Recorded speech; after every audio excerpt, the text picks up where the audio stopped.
Are you upset that football has ended for the summer? Do you want to keep experiencing title races, continental campaigns and cup triumphs, but aren't interested in the international break? Well boy, have I got the answer for you. You should start watching the Japanese and Korean leagues. Called the J1 League and the K-League 1, what follows is a breakdown of these two leagues aided by the wonderful tactical analysis done by Ben Griffiths, who you can follow on Twitter at @BEGriffiths if you're a stat nerd or just someone who is interested in the more unusual leagues. Both leagues were founded roughly 30-40 years ago and are the best leagues of Asian football, having won the Asian Champions League equivalent 12 times in the case of Korea and 8 for Japan.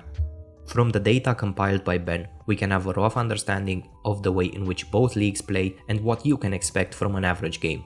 The J-League is much more frantic and high-paced than the K-League on average, with the comparison between the Bundesliga and the PL being the best way these two can be described. This comes from the fact that the K-League has much higher emphasis on possession, and this shows in the data. The average number of passes per possession is 4.3 in Korea and 3.9 in Japan. So if you are a fan of more end-to-end, back-and-forth action, you might want to start watching J1. But if you are a disciple of the passing game, the K1 might be better for you. These differences in approach do not, however, mean that one league is better than the other, with both leagues averaging around 11 shots per game and 1.8 counterattacks per game.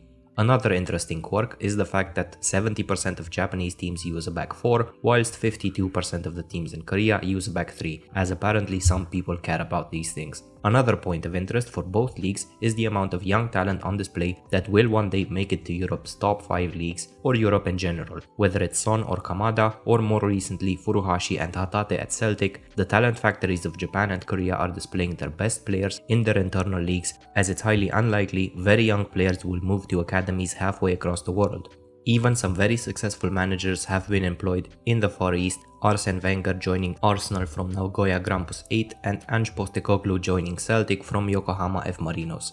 For the glory hunters out there, a simple online search will tell you that Kashima Antlers and John Book Hyundai Motors are the most successful clubs in their respective leagues, but not in the AFC Champions League, where Urawa Red Diamonds and Pohang Steelers are dominant with 3 titles each. Let me know in the comments if you are watching those two leagues or if I have convinced you with my video.